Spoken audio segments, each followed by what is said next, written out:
por qué. Con Graciela Fernández Mejide. En la 1110.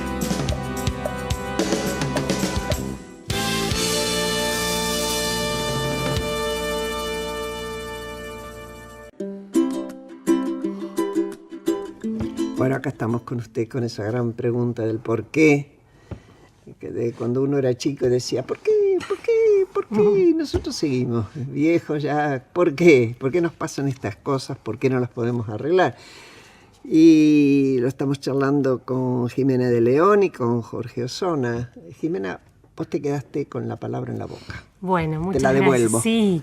No, Jorge, me quedé pensando en algo que mencionaste en torno a las prácticas en el uso de métodos anticonceptivos y que dijiste que por lo menos algún par de varones con los que vos habías conversado en la escuela hacían lo que querían, no eran como muy sistemáticos y regulares en el uso.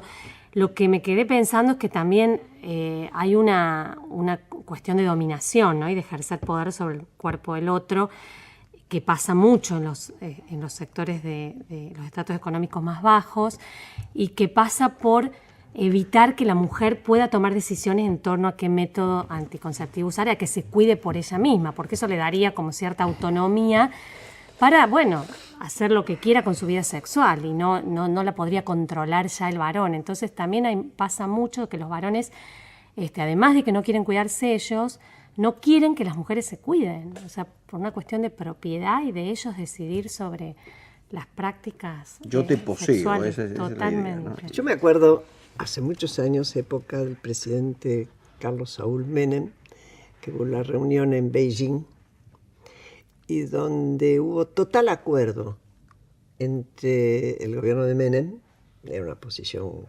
católica, y los musulmanes en cuanto a la capacidad de la mujer de ser dueña de su cuerpo. Increíble. Se hablaba del aborto en ese momento, ¿no? Claro. Pero y fue la primera vez que yo vi cómo se ponían de acuerdo dos religiones en los puntos extremos que normalmente no lo estaban. No era la época del ecumenismo, en todo caso, todavía. Jorge, ¿cómo vos estuviste con nosotros hace aproximadamente 1 año y medio? ¿Sí? ¿Qué observás? Vos sos un tipo que te metés, digamos, en el barro, ¿no? ¿Qué estás observando? En el barro, en los barrios. En los barrios. A veces hay barro, otros no. Exactamente. ¿Qué estás observando estos últimos meses? Mira, lo que observé que las cosas que observé en los territorios a los que suelo ir, es que los primeros meses fueron durísimos. Perdón, para explicarle al oyente, ¿por dónde te moves vos? ¿Dónde está la escuela? Mira, durante este año radiqué un poco mi trabajo de campo en Santa Catalina, ¿no? en uno de los barrios de Loma de Zamora, en uno de los barrios periféricos de Loma de Zamora, vamos a decirlo así, detrás de la Salada, ¿no? Donde, bueno, está la Avenida Olimpo, que a su vez es la sede todos los sábados de una feria importante, ¿no? De una feria que es algo así como tributaria de la Salada, donde rige toda una subcultura ahí muy interesante. Y yo vi situaciones de desnutrición y vi la insuficiencia de los comedores comunitarios, lo hemos visto ahí incluso con el padre Sarazaga, graves. Ahora, la gravedad venía de antes. Sí. Esto viene de por lo menos hace 3 años, ¿no? Porque la recesión arrancó, como decías vos, hace ya 3 años. Desde el 2011, pero ¿no? A partir del 2012 se fue agravando cada vez más. Es cierto que la devaluación, el alza de los precios, ¿no? Bueno, de las tarifas menos, porque ahí nadie paga mucho tarifas, hay que decir la verdad, porque se recibe la garrafa social y están enganchados a la luz, de manera que... Pero el alza de los precios tuvo un impacto muy fuerte, sobre todo en esa categoría que está en el fondo del pozo, por así decir, de lo que uno podría denominar la pobreza extrema, ¿no? Que, bueno, son, por ejemplo, estas chicas que no tienen, digamos, contención por parte de la familia o tienen contenciones muy reducidas y tienen 2 o 3 chicos y no le pueden dar de comer, ¿verdad? Bueno, vimos... Y donde el gasto es elementalísimo, comida y alguna ropa. Claro, no, bueno, entonces ahí se ve. Ahora, de todos modos, la situación no ha cambiado tanto respecto a lo que se venía dando y tampoco es la catástrofe del año 2001. Hay que decir la verdad, tampoco la catástrofe. Ahí hay mucha exageración de índole política también. Ahora, la situación es grave, pero porque viene siendo grave hace mucho tiempo. Y porque parar el retroceso cuesta Exacto. y salir cuesta más. Y aparte hay una cuestión, ¿no? Hay un puente, por así decir, un vínculo entre, a ver, esos sectores de la nueva clase media baja surgidos durante los 2000 a propósito, ¿no?, de haber conseguido mucha gente empleo en blanco, ¿no?, y que lo pudo preservar. Hay un vínculo ahí entre ese sector popular y el resto de las clases medias, y estos sectores que están en la zona gris, que son los trabajos de changa, ¿no? Pueden estar en una cooperativa, pero con lo de la cooperativa no alcanza, y por lo tanto son carpinteros, albañiles, electricistas, etcétera. Bueno, ahí sí también se registró una reducción importante, ¿verdad?, de esa demanda laboral. Y bueno, eso impacta seriamente en el Es que además presupuesto de cuando esas hay familias, ¿no? un retroceso en la clase media, los Claro, servicios claro, exactamente. también son menos demandados. Ahí sí se nota, te das cuenta del aumento de tarifa, porque ante el aumento de tarifa la gente se... Ahora, por ejemplo, están otra vez reactivándose esos gastos porque la tarifa no fue tan grave. Claro. Pero finalmente, durante la primera época del año, eso se vio de una manera muy notoria. Además, bueno, el gobierno prácticamente congeló todas las obras públicas porque estaban minadas de corrupción. Ahora se están retomando con mucha lentitud, con mucha insuficiencia, y eso también generó problemas, Claro. ¿no? Eso determinó prácticamente la imposibilidad de que las cooperativas incorporaran más gente, y todo eso generó situaciones graves, ¿no? La situación sigue siendo grave porque es crónicamente grave, porque acá tenemos un acá hay problema problemas que hay que de atenderlo similares. a partir de acuerdos políticos de larga duración, que es qué cosa vamos a hacer con los pobres, Un pacto de una social, buena vez, tal cual. de una buena vez.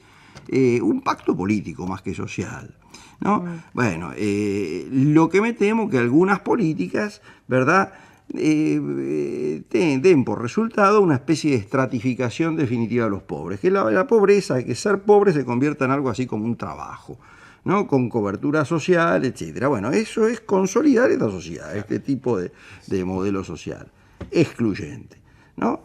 Y Que termine siendo estructural definitivamente. totalmente, totalmente. Lo que hay que hacer en todo caso son políticas públicas a los efectos de crear más mercados.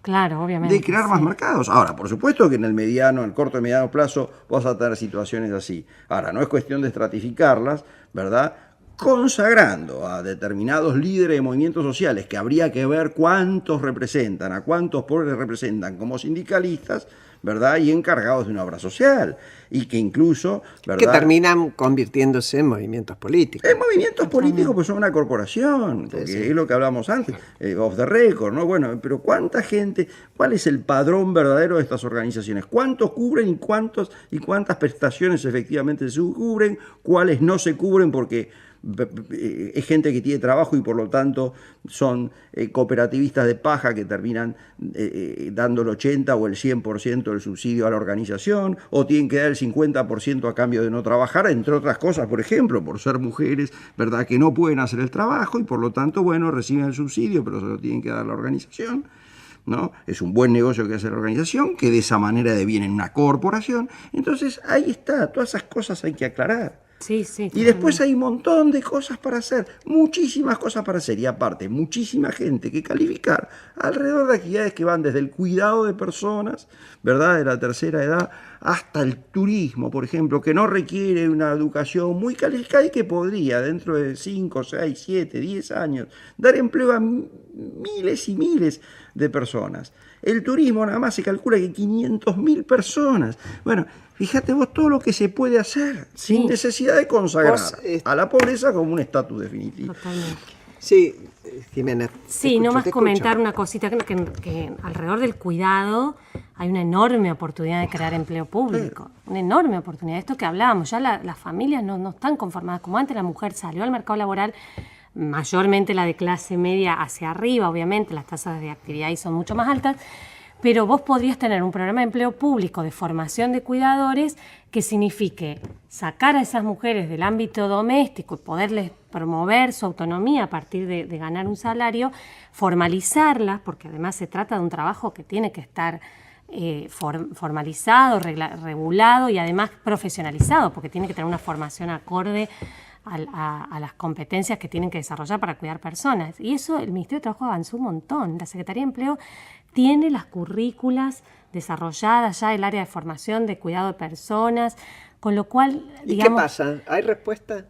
Sí, lo que pasa que es a un nivel, a una escala muy, una escala todavía. chica, una escala que no te mueve el amperímetro. Por ejemplo, bueno, salvando las distancias, Costa Rica, ¿no? En términos de cantidad de población, pero ellos generaron un programa que se llama Red de Cuido, que el principal objetivo, además de proveer un espacio de cuidado para las mujeres pobres, era aumentar el empleo femenino. Entonces se generaba un círculo virtuoso donde había mujeres que se emplearon cuidando a hijos de otras mujeres que salieron a trabajar en otros lados también. Entonces eso es un mecanismo muy virtuoso de una inyección en la economía donde resolvés el problema de dos mujeres. A una le resolvés el ingreso y a la otra que ya tiene resolvés el cuidado de los chicos. Ahí hay algunos problemas de calidad, o sea, tal cual, exactamente. Sí, como siempre, Ay. siempre decían, detrás de un gran hombre hay una gran mujer. Yo digo siempre, detrás de una mujer que labura hay otra mujer. Totalmente. La cadena de cuidados, sí. No, esa cadena da Totalmente. lugar a verdaderas bolsas de trabajo. Bueno, sabés que en los barrios hay organizaciones de parientas o de vecinas, ¿no? Son organizaciones, verdaderas bolsas, que se distribuyen por recomendación de las clases medias, sobre todo, que distribuyen entre sí distintas tareas, desde el cuidado de personas mayores hasta el cuidado de niños, pasando por la limpieza, la cocina, etc. Bueno, desgraciadamente eso determina que si vos tenés una persona grande que cuidar, como fue el caso de mi madre, que estuvo 4 años con un Alzheimer, te das cuenta, tenés que muchas veces, bueno, cruzar los dedos, porque por ahí te cae una persona extraordinaria y otra que no lo es, e incluso la persona responsable, ¿verdad? No puede, a mí me ha pasado, ¿no? La persona responsable, que es una bellísima persona, no puede controlar lo que hace esta otra persona de noche sola en una casa donde no hay otro residente y donde a veces se pueden producir cosas espeluznantes, ¿no? Promiscuidad sexual, etc. Totalmente. Ahora, el gran tema es que es una lástima que ahí no esté el Estado, porque el Estado tendría que intervenir en términos de calificar a esta persona para que efectivamente sepan cómo cuidar a una persona mayor, ¿verdad? A través de un curso que puede ser de 1 año, Sí, ¿no? Y a su vez de una bolsa que no esté regulada, ¿verdad? Por estas organizaciones barriales, sino por el propio Estado, y que justamente administre, ¿verdad? Exactamente. Los planes, en el sentido de decir, bueno, yo te conseguí trabajo, por lo tanto no tenés más plan, o seguís teniendo el plan por un tiempo, lo tenés recortado, si no aceptás. O tomar el plan como parte del salario, un salario inicial de una actividad que está en formación. Hay muchísimas cosas que hacer. Ahora, mira todas las cosas que hay que hacer. Eso iba a preguntar, ¿cómo se está abordando desde el Estado? ¿Ustedes tienen conocimiento de algunas políticas públicas en ese sentido para estas problemáticas? Bueno, yo conozco mucho lo que hace el Ministerio de Trabajo porque trabajé en el Ministerio de Trabajo varios años y lo que no estoy muy al tanto de ahora cómo se está moviendo. El Ministerio de Trabajo siempre tuvo muchos planes de empleo, tanto de formación profesional como de los que apuntan a terminalidad educativa, o sea, a promover que los jóvenes que dejaron la escuela vuelvan a la escuela, y otros de promoción de empleo más directo, ligadas a programas de entrenamiento laboral o programas de inserción laboral en el sector público o privado, con este mecanismo que estamos hablando, a través de la transferencia económica, que eran 2 los mecanismos que había hasta la gestión anterior, que eran jóvenes con más y mejor trabajo, y el seguro de capacitación y empleo, que es lo mismo, daba un poquito menos de plata el seguro, pero la idea era una transferencia económica y una contraprestación, una responsabilidad del joven o de la persona adulta que recibía ese beneficio en hacer alguna actividad. Y las actividades eran de este tipo, de formación, finalizar la escuela o inserción en algún empleo privado. Pero fíjate lo que pasó. Estaba mirando una encuesta del año 2014 que hicieron a un grupo de jóvenes comparando con jóvenes que no estaban en el programa y que tenían las mismas características. Y lo que pasó es que los jóvenes del programa participaban en actividades de formación mucho más que los que no estaban en el programa, pero dentro de todas las actividades, donde menos participaban eran en programas de entrenamiento laboral o que son pasantías rentadas o de inserción en el empleo. ¿Y en qué participaban? Formación profesional y terminalidad educativa. en un enorme, que está muy bien, pero son mecanismos más indirectos, donde vos ahí, ¿no? después de que se forma, bueno, medio que lo perdés y... Entonces yo creo que lo que falta, más allá de esta cuestión de cuidado, que me parece que es una oportunidad enorme en términos de la demanda y de la oferta de personas que tenemos, que ahí habría que hacerse un combo interesante, incluso con Desarrollo Social, que tenía ese programa de formación de cuidadores domiciliarios, donde de cuidadores domiciliarios para adultos mayores, donde después hacía convenio con el PAMI sobre todo, y el PAMI tomaba a esa gente que formaba Desarrollo Social.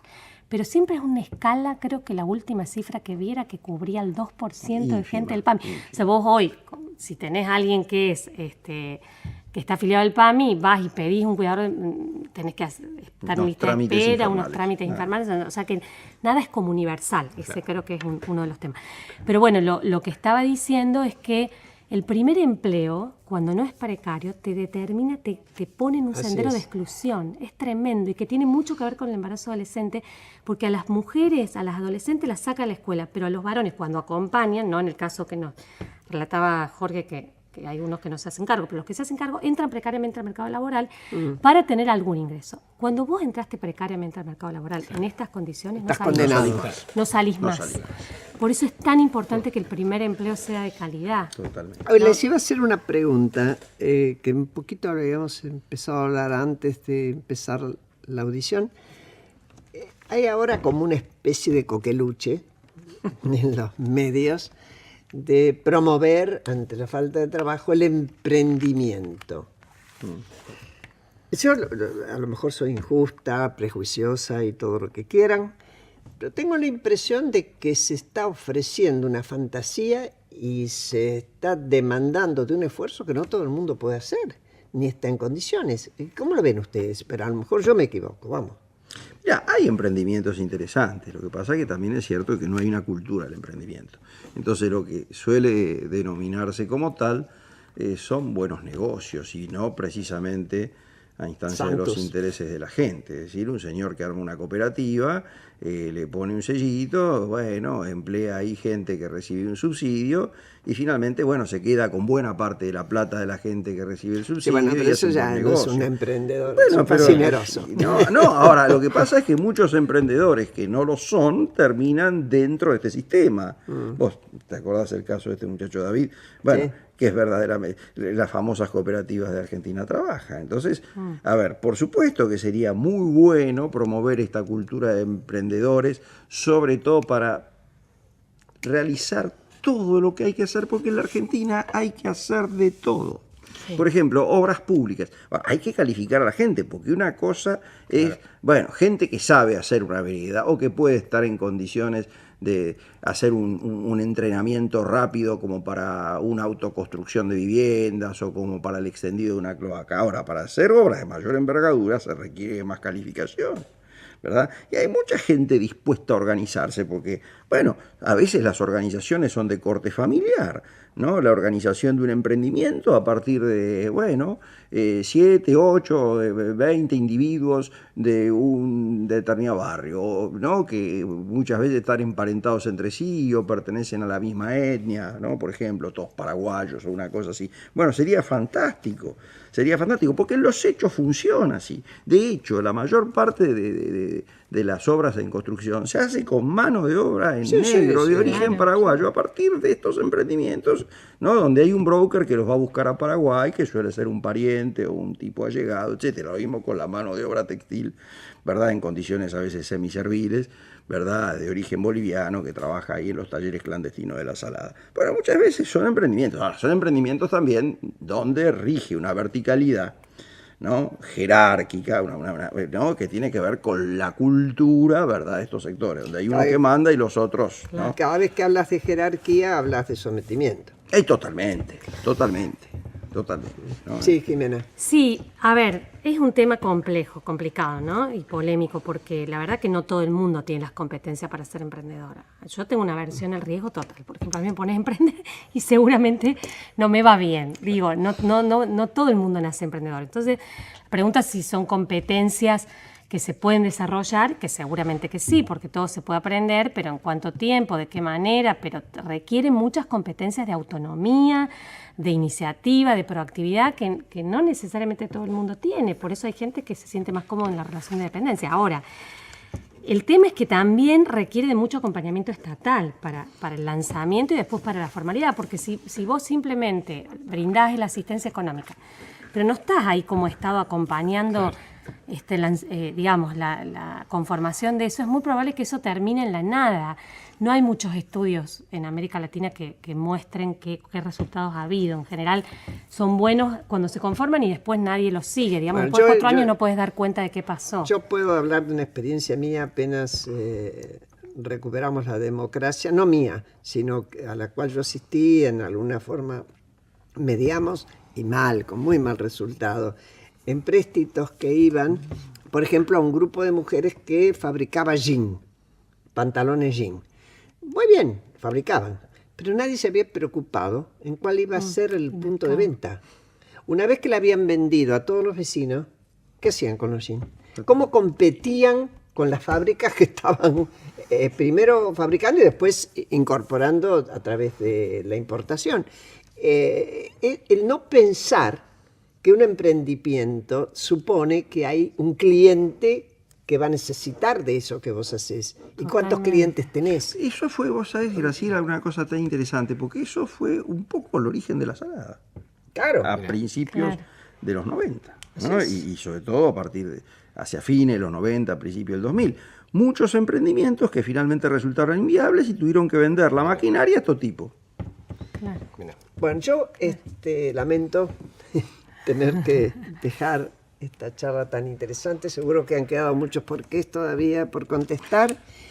En algún otro momento lo retomaremos. Espero que no aumente el número de ni, que no hablemos del cuarto, al contrario, que podamos disminuir.